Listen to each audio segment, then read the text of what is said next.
This is the Meetinghouse with Dwight A. Moody. News, reviews, commentary, and conversation on religion and American life. Now, here is Dr. Moody.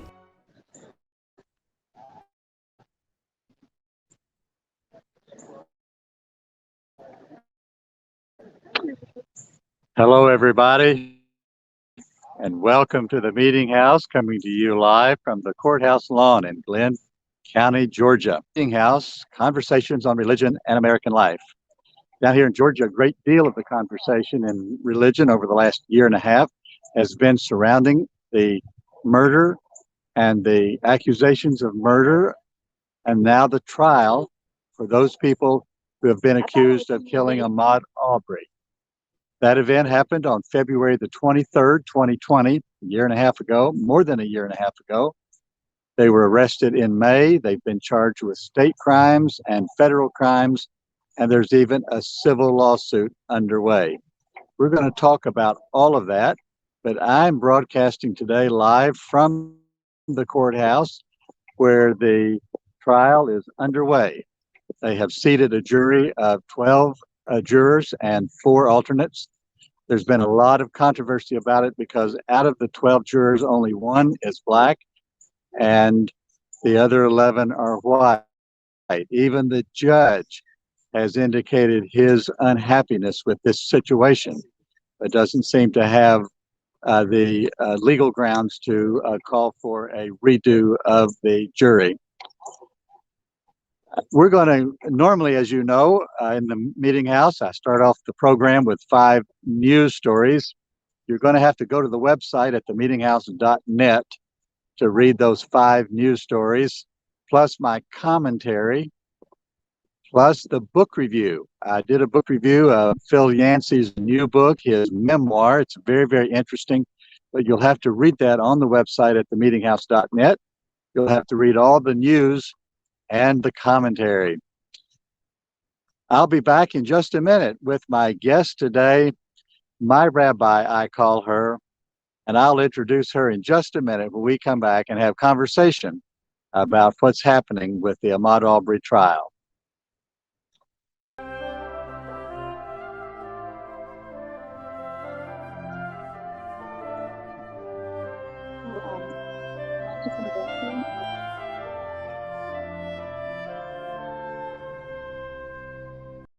That's fine.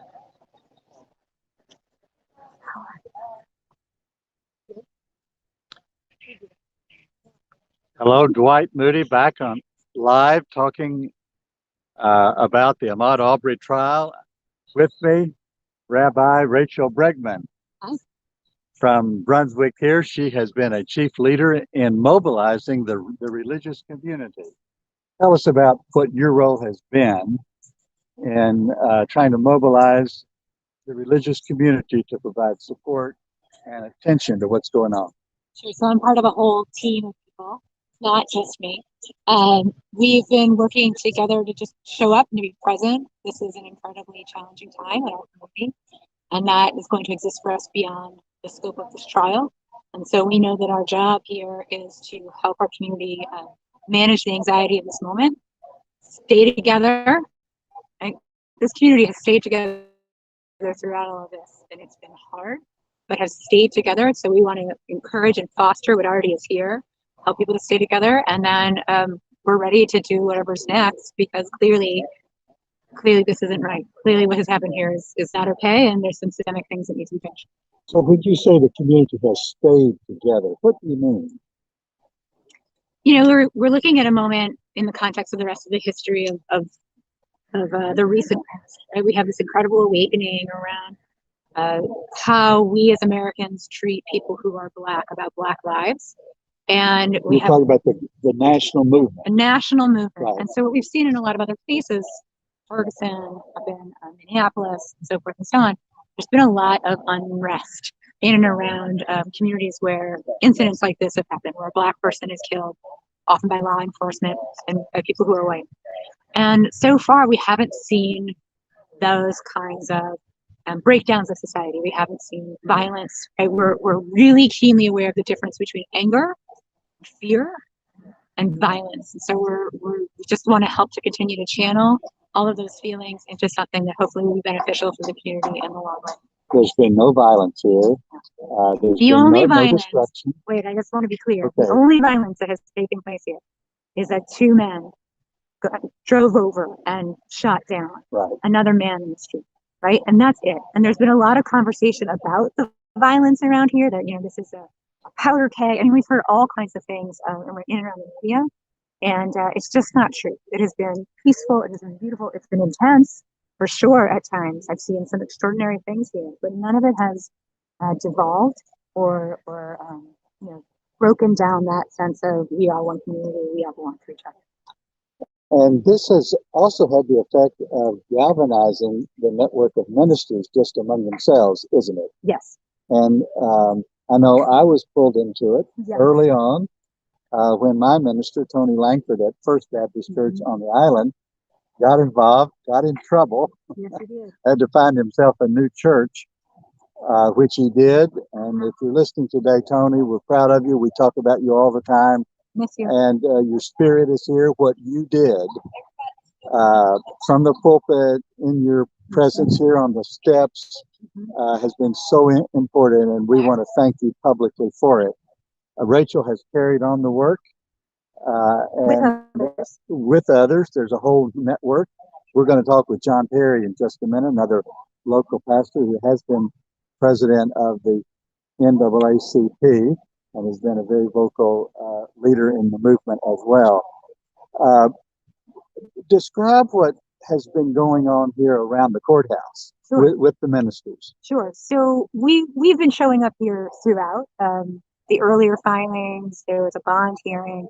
Right? We've just been here throughout this period of many months of this trial unrolling. Right? It's a slow reveal.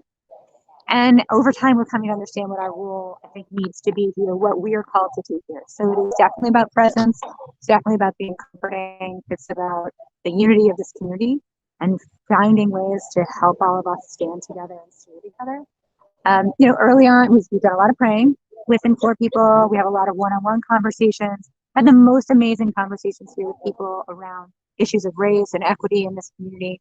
And really, the way that it feels, it's like a picnic, right? This sort of laid back, easygoing sort of space so far, and which has been beautiful and lovely. A lot of camaraderie, a lot of friendship, a lot of family, and you know, we'll see how that spirit evolves over the days and weeks ahead. We've been standing out here. We sometimes eat and walk humbly together, Glynn County. We have Band-Aids for people who need a Band-Aid. We've got some snacks. You know, we're just trying to be good hosts to anybody who comes through this space. We've worked together with the Chamber of Commerce to help develop maps for the area that highlight minority-owned businesses. The Chamber has been extraordinary in the work that they've done to help make change, right? Help make systemic change. And we're just meeting the needs as they evolve, and it's an ever-changing story. So yesterday, of course, I have not been here a whole lot. I've been working in Hendersonville, North Carolina, where we have our own minor controversy compared to this. Our lieutenant governor made a very strong and ugly public statement about filth in connection with the LGBTQ community. I wrote a commentary about it. There's been a lot of pushback on it, but that really is a minor compared to what's going on in Georgia. Yesterday, we gathered under the tent across the street, and there's a lineup of 15 or 20 media trucks here from all over. I've talked with people from Atlanta and Savannah, New York, Jacksonville. Where else have they come from? I mean, we've gotten calls from the BBC, from Reuters, from the New York Times, from the local news stations, from our Brunswick newspaper. I mean, everybody. We've all heard from everybody, and we're grateful to you and to all the other media presences here because it gives us an opportunity to share more about this community beyond just this moment in time. I really want people to understand that what happened is disgusting and horrifying and tragic. and not the totality of life in Southeast Georgia here in Glenn County in Brunswick. And I think it's easy to lose sight of the totality, that we are actual people who are living here through this, and that we are trying to figure out how to navigate this well. And we don't have great models for it yet. And we want to try to. It's a real test for not only the legal system, but also the community, the religious communities, the business community, the school community. I'm sure it's a topic of conversation in all the schools everywhere. Everywhere.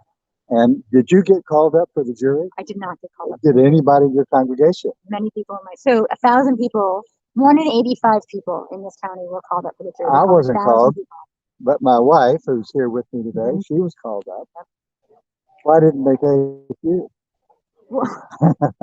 Oh no, you weren't called up. I wasn't called up. No, anybody in your congregation. But so far, none of my congregants have made it to the final 16. No.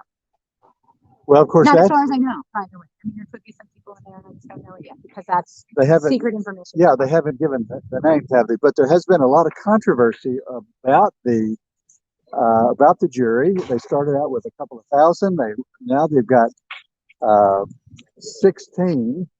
4 alternates, 12 on the jury, only 1 black, which is very unusual. The county is 70% white, yes, 30%, almost 30% people of color, including black. And the city itself is 55% white, 45% people of color. So this jury is not reflective of either the city or the county. And the judge talked about this, that he was very concerned about it yesterday, that it appeared to be that they had used racial criteria to exclude people. And so in a town here where more than 50% of the people are black, only 1 black on the jury. Is this grounds for challenging? I mean, I suspect that it ultimately can be, right? I don't know what their strategy is. I don't know what's going on. All I know is out here, I had a conversation this morning with a black friend of mine who said, now we're not allowed to have opinions either. Right? And she was so hurt by the statement and the messaging that comes out of that room when you say, well, because you're black, you're going to have an opinion about this case, and therefore you're disqualified. You're eliminated. And that was so, and I heard that, and it just, this is my dear friend, and so it hurts in my soul to know her pain. And also, I think she's 100% right. I mean, the message that sends by saying to all these people, well, because you're black, you're out. People who are white also have opinions, perhaps based on their race, perhaps not. But why do white people get the benefit of the doubt and the black people don't get the benefit of the doubt in that case? It's really terrible, and I agree with the judge, and I'm disappointed that there's nothing else that he can do. And I also am grateful that he at least chose to say something. I think that's very powerful, that even though his hands are tied, his mouth is open. He did say something about it, and but it makes me wonder, you and I are not lawyers, but makes me wonder whether these are grounds for this trial, either now or later. Who knows? The trial is supposed to start tomorrow on Friday with opening statements. Yes, sir. Who knows when they're going to call the first witnesses, but they hope to be done in 2 weeks. And every day, here we are out under this beautiful, typical Georgia lawn, very elegant. Beautiful. You got the Spanish moss hanging down everywhere. It's a beautiful, peaceful, gorgeous day. The weather is nice. A little overcast. There's a sign over here about Voting Rights Alliance. A big picture of Representative John Lewis, who made the famous statement about getting into good trouble. There are media tents all over. There are chairs. And we expect, even before this program is over, people to start filtering back in here, because at 2 o'clock, right when our program is over, there is I believe that the Transformative Justice Coalition, which is a group of people from around the country who are here to stand in support of the Arbery family, they're organizing a march. I don't know a lot of details about it, but they're starting here, and I believe they're going to walk through Brunswick and just be present and make a statement that we are here and we're standing with these people.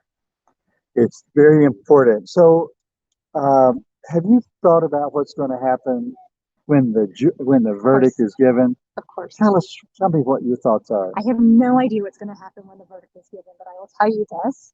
we are already planning on, the ministers, we the ministers, we the clergy are already planning on how we are going to keep going as a community. That's our focus here. Right? We're standing here because we know this is just one moment. This is both this incredible moment in the life of our community.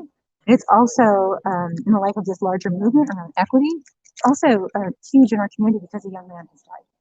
So what do we do next, right? How do we keep staying together beyond this space? And so we are planning beyond the moment of the verdict, when all these cameras and all these people go home and no one's paying attention anymore.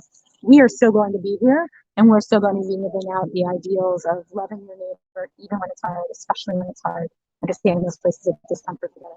I've been very, very impressed with the ministerial coalition. Me too. As the way it's come together. You've been a big part of this. I'm on the distribution, even working and living temporarily up in North Carolina. I read it all. Thank you. And try to stay in touch. We're going to talk with John Perry here in just a few minutes. So this has had the effect of bringing the ministerial group closer together. Yes, sir. And really, John is the one who made that happen. When the videotape was first released, John called a press conference, and he was at the time the president of the NAACP. And we all said, absolutely, 100%, we'll all be there. And as we went through that process, we began to further some relationships that had already started. And several of us, we're going to keep going. Like, this is missing in our community. We want to keep furthering these relationships across religious lines and gender lines and racial lines. And so that's a huge part of how we get to be where we are today. I remember when John did this, because my pastor, Tony Langford, called me and said, I'm going over to Brunswick, come and go with me. So we did, and we both got in on that press conference, and the pictures, of course, were spread all over by the national media. And then, of course, Tony then preached on a wonderful text from Jeremiah. I hope you've preached on it many times about praying for the peace of the city. I'm familiar with the text, and I didn't realize that was the text he used. That was the text he used. It was a fabulous sermon, and I went back and watched it twice after hearing it. And but I've been very impressed about the way the ministerial community has come together, and this coalition is going to be good for things, even long after the Arbery trial is over, and maybe the attention diversifies, not just on racial issues, but on poverty issues, on LGBTQ, all the issues. They're all intertwined. The thing that I want to say about it is that, first of all, to know that there's also Community First, which is the African American Ministerial Association, in effect, here in Glynn County. They've been an extant group fighting for equal rights and justice here for over 30 years. So we're really the babies, and we're really new to town and new to sit at the table. And so we're grateful to them and all the partnership and all the wisdom and the mentoring that they're providing for us. In addition, we're not just here hanging out at the courthouse. I don't want to send that like, that's incomplete. We've also been hosting these equity dinners. We're trying to engage as many people in this community in conversations around race as possible. And we've had these extraordinary experiences of bringing people together and asking questions. What's race been like for you? We watch pieces of art and poetry, and then we're invited to respond to that. The communication has been, the conversation has been so rich and so robust and so beautiful and transformative all around, because we live in a place where it's very hard to meet people who are not your people, right? We live in a very siloed location. I think that's probably pretty true in most places these days. And so we are working hard to create a space, physical space, where people can come together and meet someone who's not your neighbor, who's not your church mate, who's not, who doesn't look the same as you in some way. And you called these equity dinners. Correct. And of course, I read about them all and wanted to sign up, but I was a long way away. So just tell us about the mechanics of this. Sure. How many people involved in a dinner? Who hosts them? Who leads them, and that sort of thing? Sure. So we've done a bunch of training with a woman named Deetra Hawkins, Dr. Deetra Hawkins. I was in a part of that. Yeah. Yes, you were. I was. Sure. She's extraordinary, and she's doing incredible work. And we're really honored to be amongst the people that she is working with. The way that our dinners work is that, well, we have one in person. The rest of them have been virtual. So we can have unlimited people in a virtual space. Our last dinner, I believe we had about 55 people attend. So these were virtual dinners. Yes, sir. Are you going to start doing them in person? Maybe one thing at a time. Like just one. We're making these decisions 1 second at a time. Our next dinner is the Thursday before Martin Luther King So weekend. how do you do a virtual in dinner? I mean, January. does everybody eat in their own place or what? So the conversation is the sustenance we provide. Oh, I see. So they're really not dinners. Well, when they're live and in person, we actually do food. But when it is on, on Zoom in this format, you're on your own to eat whatever you want.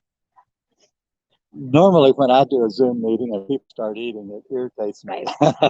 Right. It's a breach of etiquette, don't you think? It is a little bit. So we're all in it together. We're all figuring it out as we go and trying to have good fun while we're doing it. We're trying to enjoy ourselves while we're doing this, so we can make jokes about getting in big trouble. And good fun and getting in big trouble. Perfect. You're listening to the Meetinghouse, where we have conversation on religion and American life. I'm Dwight Moody, your host. Rabbi Rachel Bregman with me. We'll be back in just a minute. I'm going to introduce you to another local minister, John Perry. Stay tuned. We'll be right back.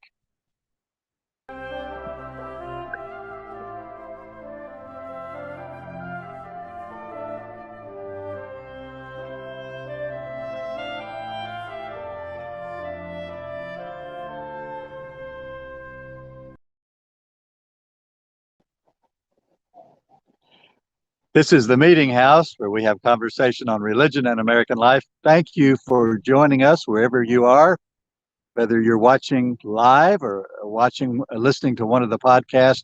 I'm Dwight Moody, your host, a resident of Glenn County, where I vote, and technically am a church member. But even though I've been working and broadcasting out of and now preaching out of Hendersonville, North Carolina, which is about 5.5 hours from here.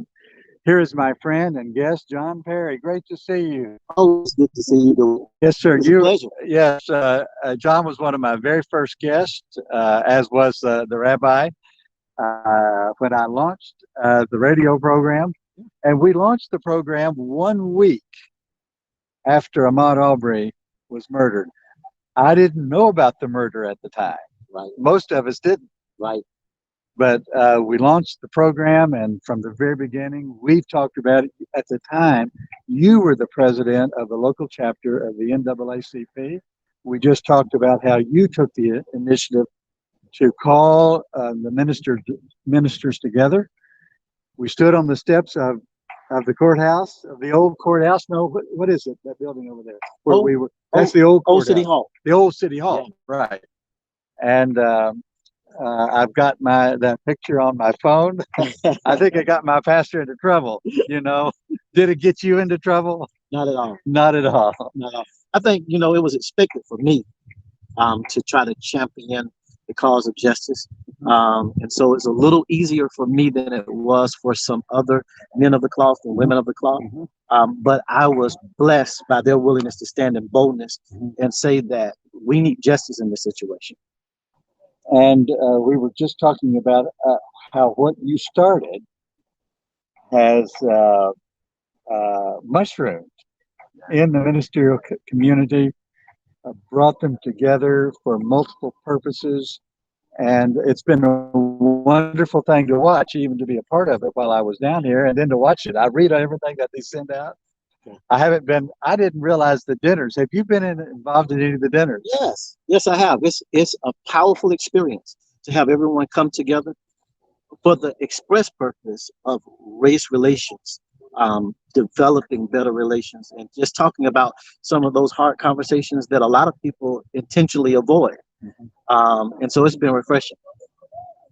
Well, I'm going to have to sign up for one of them now that I know that they're all virtual. I guess I didn't read that in the emails. What's your impression of the trial, the legal maneuvering so far? Well, starting from day one, we've seen a lot of things that gave us hope and a lot of encouragement, especially the idea of our community holistically coming together to say that we need to see justice.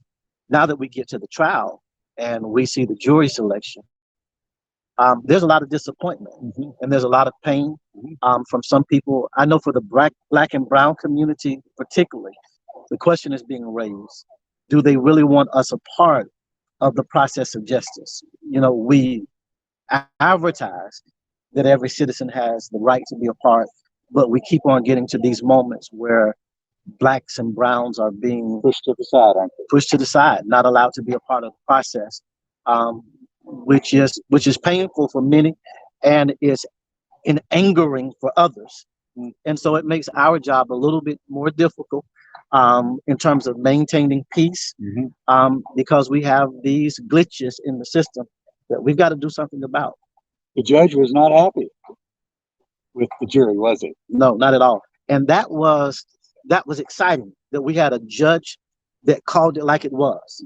You know, I don't believe that this is right, but it's legal. And that simple statement should have put everyone on alert and made them aware that what isn't right doesn't mean the same thing if it's not being legal. And so we've got to be more part of the process to get these systems and processes refined so that they're more just for all people. And of course, this has just happened in the last 24 hours. Right. Trial is going to officially start tomorrow, I think, isn't it? With opening remarks, the opening statements, and they say it's going to be over in 2 weeks. Right. You think it's going to be finished in 2 weeks? I hope it's over in 2 weeks. I'm hopeful and I'm optimistic. I'm sure that the defense may do their due diligence to try to prolong and carry things out. But I'm hoping that it's over in 2 weeks. What do you think is going to happen after the trial, regardless of how the outcome? After the trial, I think both sides of the family will have to go through a long process of healing. And not just the family, but our community will have to go through the process of healing and recreating and reshaping ourselves out of all of the things that we've learned from this particular experience. And so when the trial ends, it doesn't necessarily end for us as a community, and I don't think it ends for us as a nation. Well, of course, after the trial, of course, it could be months before there's a sentencing if there is a guilty verdict, and then you've got the federal trial. Right. It'll be much more difficult for, I think, the defendants to get out of federal charges. Right. And then there's a civil trial of wrongful death. Am I not right about this? No, you're right. This is not going to be over in 2 weeks, is it? No, not at all. It's got a long life. How often does this dynamic and this come up in your preaching? Well, I try very hard to be spiritually led when it comes to what I preach. So this particular subject, I've really only talked about twice from a sermonic standpoint. Really? Because I've been led in a different way. You want people to have a social consciousness, but if you're not spiritually developed, it's highly unlikely that you'll have the social consciousness that you need to have. And so those basic spiritual tenets, I tend to put a lot of emphasis on them in hopes that they will empower people to have a social consciousness. So unpack that a little bit for me. Maybe go back Sunday and tell me what you preached on, and unpack how you're approaching this. Well, let's take it from this standpoint. We understand that from a Christian standpoint, the leading two tenets that we preach from the commands is to love God with all of your heart and to love your neighbor as yourself. And so my belief is that if I teach you the love of Jesus Christ and there's a conviction in your heart to love like he loved, then it's impossible for you to approach and face these kind of circumstances and not feel a sense of empathy and compassion for people who are suffering. And so I try hard to stay on that Christian tenet that develops you as a disciple. Right. Because if you're developed properly, then you go through life responding to the negativities of life in a certain way. How are your people responding, either to you or to the whole drama? Well, my congregation has been with me now for close to 15 years. So we've developed a pretty good relationship, so they know who I am. I put a lot of emphasis that we have to live the values of the Christian faith outside of the church. And so I've always been a part of trying to bring about positive transformation within community. And they give me the freedom to do that. I'm a full-time pastor. And my congregation pretty much pays for me to be active in the community, representing them as a congregation, and representing the tenets that we believe in as Christians. And so it's a very wonderful partnership. They know what I expect, what the Word of God expects, and we partner together to try to bring about hope within our community as best we can. Now, you and I have talked a good bit about the local politics. Yes. I have to say, my very first, one of my very first guests was Cornell Harvey, the mayor. I guess he's Great still guy. in office. Yeah, great guy. Yeah, he's a great guy. And in the elections, gosh, has it been a year ago that they replaced the district attorney? Or has it been a whole year? Yeah, close. If not a whole year, very, very close. In January of Okay. 2021. Yeah, Okay. a new, because the district attorney did not act to arrest these men. So there's been that turnover. And then there were how many people running for mayor? 8. You were one of them. I was one of them. Fell a little short in the process, but I believe that we're going to select someone who has a true heart for the community, and that's willing to put feet to the ground to bring about some positive changes. And when is that runoff? November the 30th. We'll know. Wow. Yeah, November the 30th. So we're going to get to it real fast, and then they will take office at the beginning of the year. And there are 3 people in the runoff. 2. Only 2. 2. A gentleman by the name of Cosby Johnson and Ivan Figueroa. And you know both of these people? Yes, I've had the pleasure of talking with both of them. I really did my best to talk to every candidate, and to explain to everybody that we need to run these races with integrity because we live in the same community.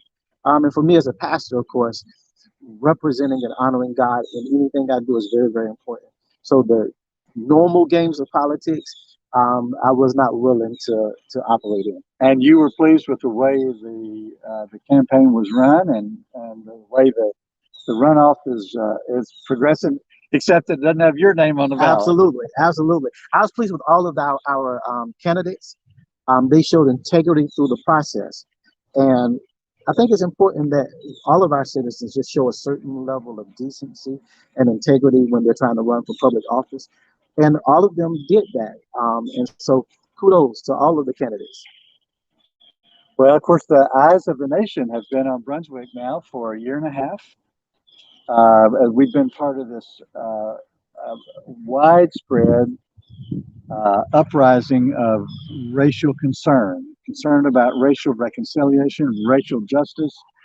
Right now, as we're talking here, there's another trial underway in Wisconsin. Yeah. A young man who shot another person, been charged with murder. Very similar circumstances or very similar dynamics, I should say. Right. As here's the whole nation has been under a sustained dialogue. It started right here. Right. I like to say the fuse was lit right here in Brunswick, Georgia, wasn't it? Absolutely. It traveled up through New York City. Do you remember the black man who was out bird watching, and the woman called the cops on him? Right.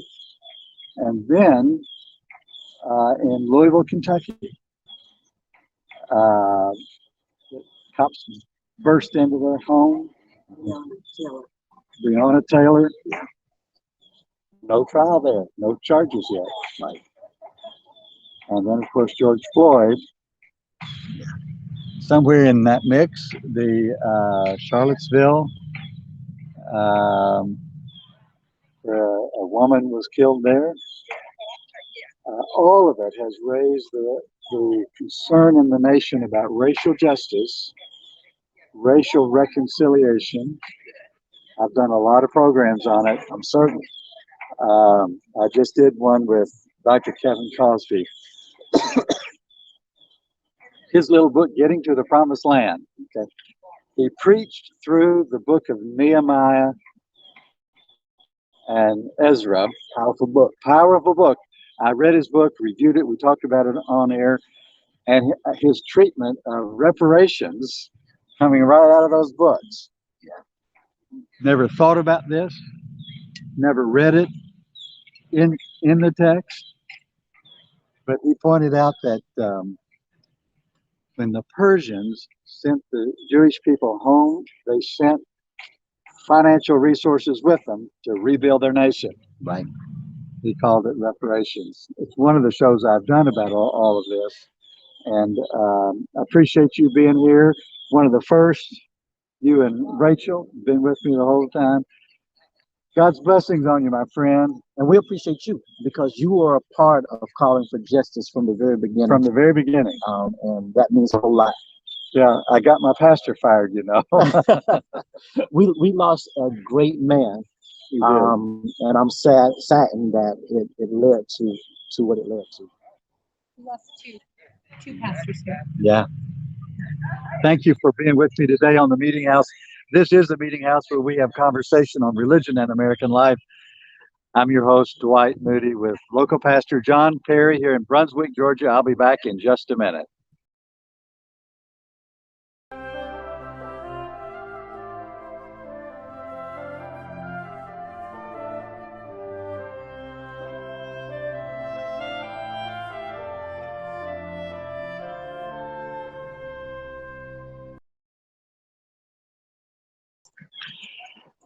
Thank you for tuning in to the Meetinghouse today. We're broadcasting live from the courthouse lawn in Glenn County, Georgia, Brunswick, Georgia.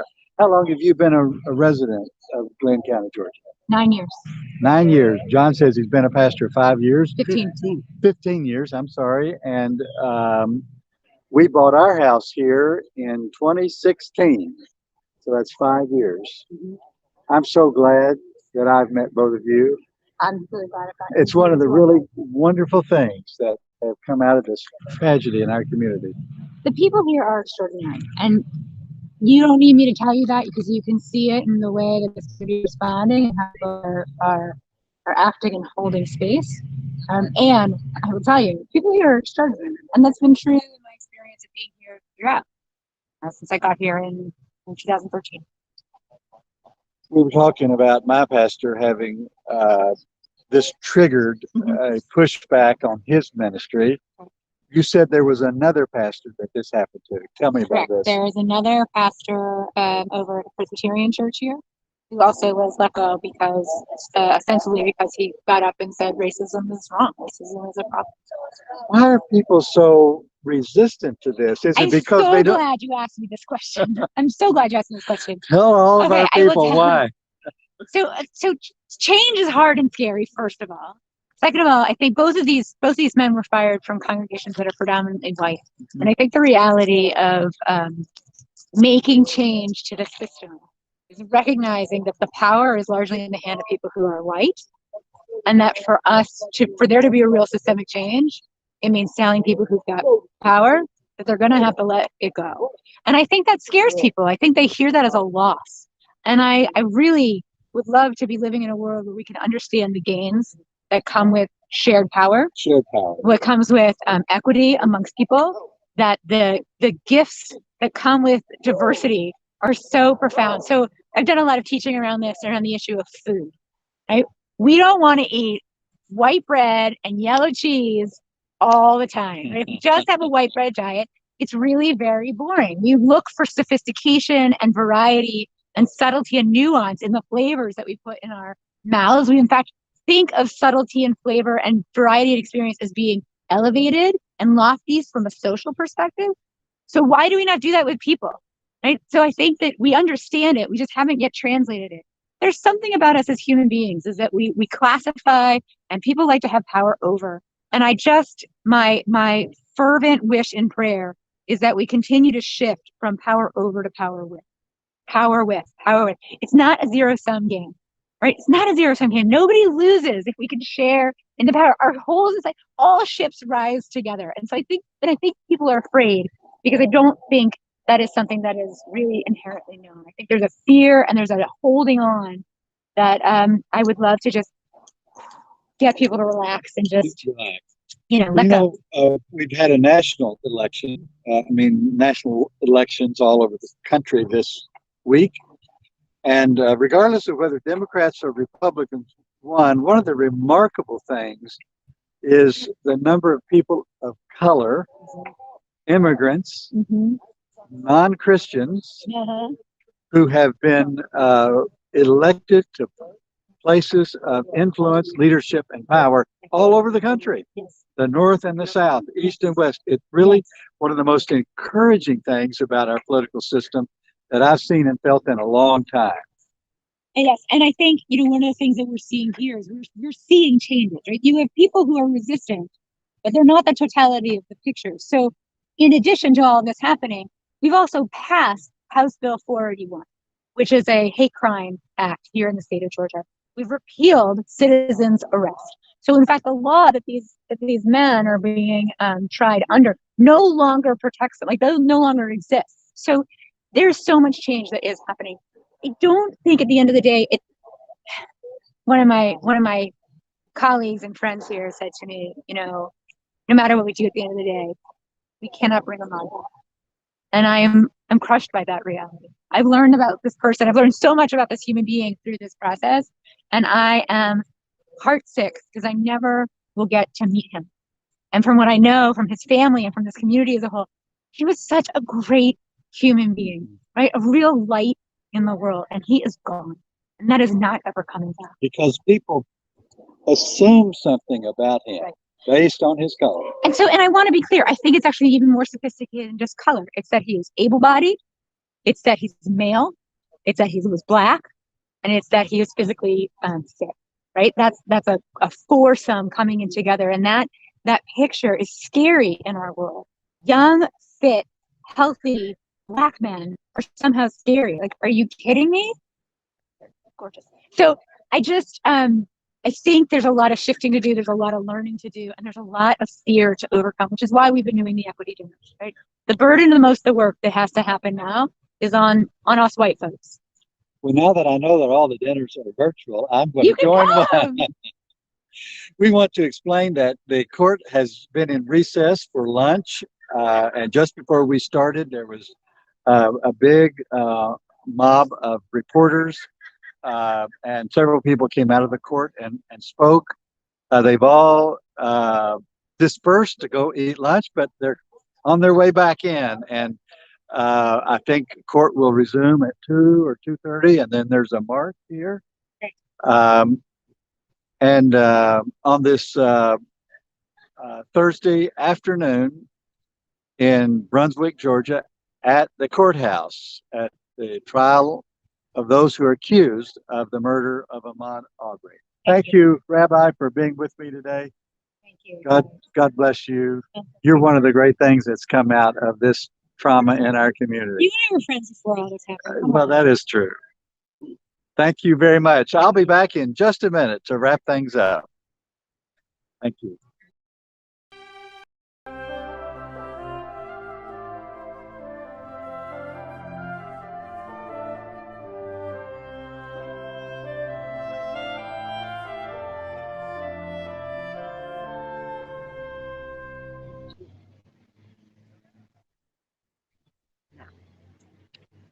You're listening to the broadcast of the Meetinghouse from the Brunswick Courthouse, where the trial of Ahmaud Arbery has just begun.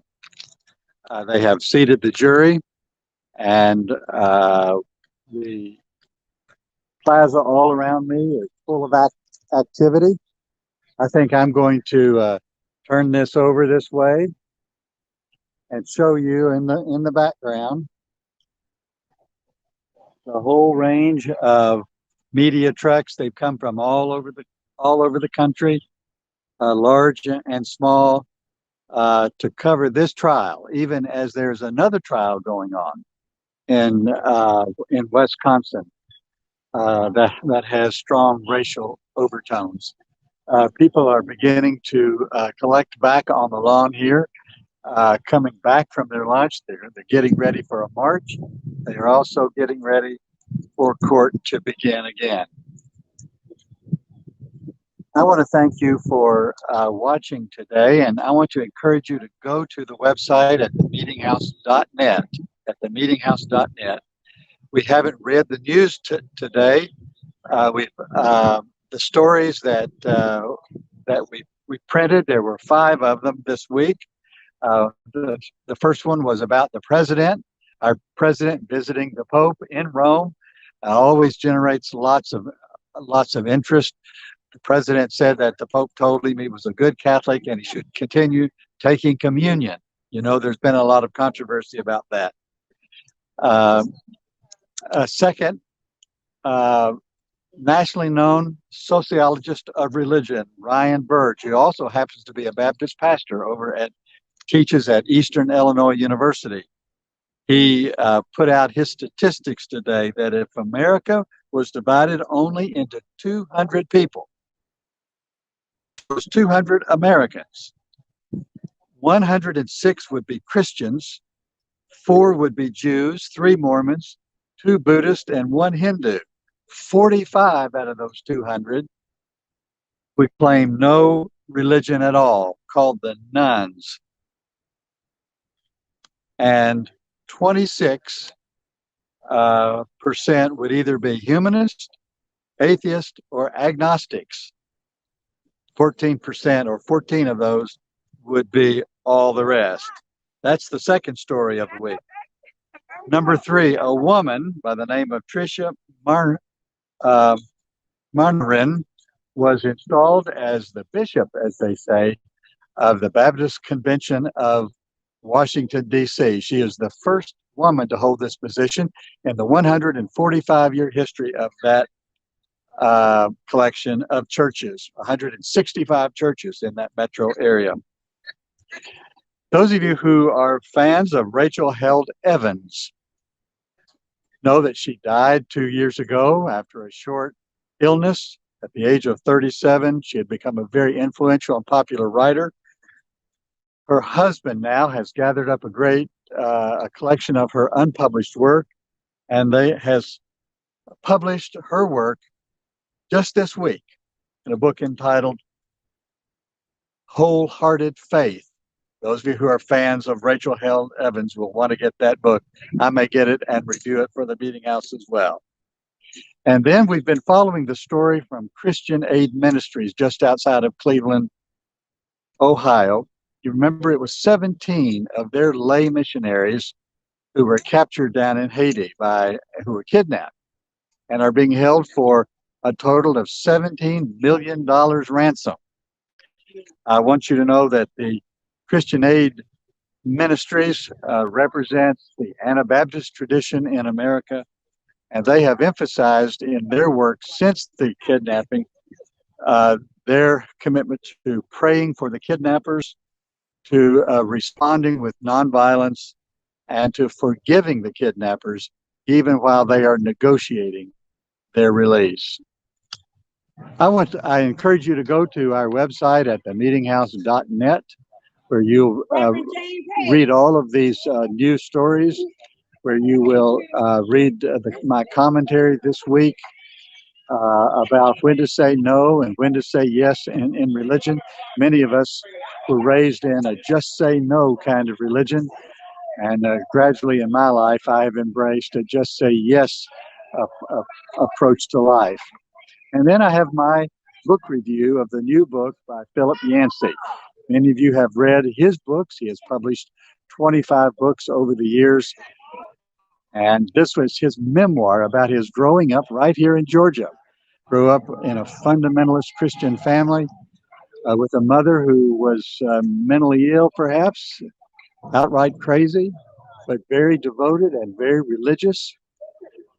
He writes about this in the book. It's the most fascinating thing about his own memoir and what it did to him, who ended up going in one direction, what it did to his brother, his older brother, who went in a dramatically different direction. That's his book, Where the Light Fell. You could read my review at themeetinghouse.net. If you want to subscribe to my weekly newsletter, it comes out at 8 o'clock every Wednesday evening. You can go to the website and subscribe. It's a free newsletter and it has much of this information every week. I want to thank you for listening, watching. If you're listening by radio here in Brunswick, Georgia, if you're watching through the television ministry of St. Stephen's Baptist Church of Louisville, Kentucky, or whether you're watching this live stream on my Facebook page, I want to thank you for your interest in religion and American life. I encourage you to become a supporter. Join our Circle of 70. Here, broadcasting live, which is unusual for us, out on the courthouse lawn in Glenn County, Georgia. Thank you for your interest, for staying tuned. I want to thank my wife, Jan, who's helped me today man the camera and the phone from the Meeting House.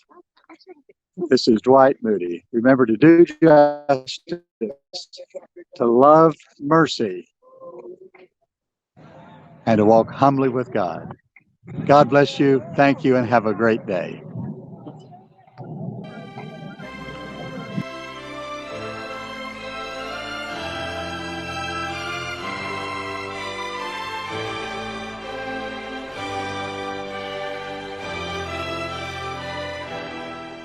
You have been in the Meeting House with host Dwight A. Moody.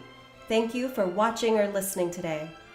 Visit our website at themeetinghouse.net for more news, reviews, commentaries, and conversation on religion and American life.